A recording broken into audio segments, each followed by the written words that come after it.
स्वर्ण और चांदी के बर्तन खरीदने का महत्व प्राचीन काल की बात है। भारत के एक छोटे से राज्य में राजा हेमराज अपने ज्ञान और न्यायप्रियता के लिए प्रसिद्ध थे। उनका राज्य समृद्ध था और वहाँ के लोग खुशहाल जीवन व्यतीत करते थे। परंतु एक समय ऐसा भी आया जब राजा के राज्य में अकाल पड़ा और राज्य की आर्थिक स्थिति डगमगाने लगी। किसान और व्यापारी संकट में आ गए और राज्य के खजाने में कमी हो गई। इस स्थिति ने राजा हेमराज को चिंतित कर दिया।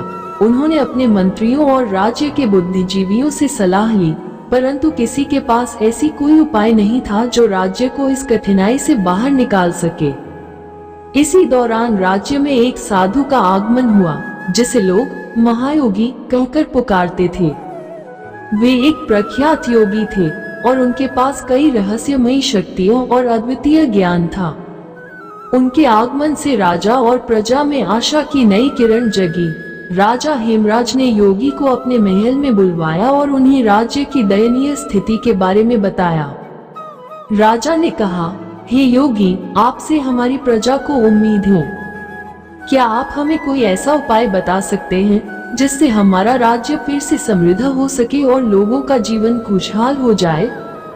योगी ने राजा की बात सुनी और कुछ समय के लिए मौन हो गए। फिर उन्होंने राजा से कहा, राजन, इस संकट से उबरने के लिए आपको एक विशेष अनुष्ठान करना होगा। धनतेरस के दिन आपको स्वर्ण और चांदी के बर्तन खरीदकर माता लक्ष्मी और कुबेर देव की पूजा करनी होगी। ये पूजा पूरे विधि विधान से होगी और राज्य के लोगों को भी इसमें शामिल होना होगा। राजा हेमराज को ये बात थोड़ी असामान्य लगी, क्योंकि उस समय राज्य में आर्थिक संकट था और स्वर्ण चांदी खरीदने की स्थिति नहीं थी। लेकिन राजा को योगी पर पूरा विश्वास था। उन्होंने अपने मंत्रियों से कहा, महायोगी ने जो उपाय बताया है, हम उसे अवश्य पूरा करेंगे।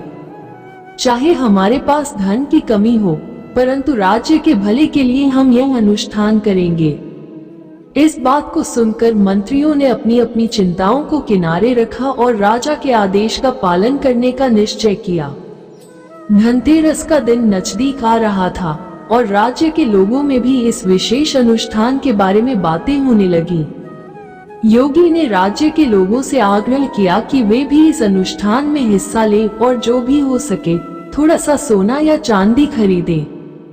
अगर सोना खरीदना संभव न हो तो चांदी का एक छोटा सा टुकड़ा या चांदी का कोई छोटा बर्तन अवश्य खरीदें। धनतेरस के दिन पूरा राज्य रंग बिरंगी रोशनी से सजा हुआ था। हर घर के दरवाजे पर दिए जलाए गए और सभी ने नई उमंग और उत्साह के साथ लक्ष्मी और कुबेर की पूजा की। राजा हेमराज ने स्वर्ण और चांदी के बर्तन खरीदकर महल के मुख्य पूजा स्थल पर रखे। उन्होंने पूरे विधि विधान के साथ पूजा की और राज्य के पुनः समृद्ध होने की प्रार्थना की। पूजा समाप्त होते ही योगी ने राजा को आशीर्वाद दिया और कहा, राजन, ये पूजा आपकी भक्ति और विश्वास का प्रतीक है। आपने निस्वार्थ भाव से राज्य की भलाई के लिए यह अनुष्ठान किया है, इसीलिए माता लक्ष्मी और भगवान कुबेर आपसे प्रसन्न होंगे। जल्द ही आप देखेंगे कि राज्य में फिर से समृद्धि का आगमन होगा। कुछ ही दिनों में राजा और प्रजा को योगी की बातों में सच्चाई दिखने लगी। राज्य में अकाल समाप्त हो गया और भरपूर वर्षा हुई। खेतों में फसलें लहराने लगी और व्यापारियों को अपने व्यवसाय में लाभ होने लगा। राज्य की आर्थिक स्थिति धीरे धीरे सुधरने लगी और लोग फिर से समृद्ध जीवन जीने लगे। इस घटना के बाद राजा हेमराज ने हर साल धनतेरस पर स्वर्ण और चांदी के बर्तन खरीदने की परंपरा की शुरुआत की, ताकि राज्य में सदैव सुख समृद्धि और खुशहाली बनी रहे।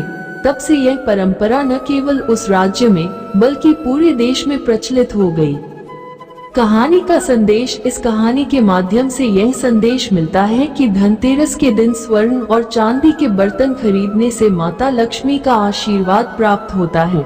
ये दिन न केवल भौतिक संपत्ति की प्राप्ति का प्रतीक है, बल्कि हमारे जीवन में सकारात्मक ऊर्जा, खुशहाली और समृद्धि लाने का भी संकेत है।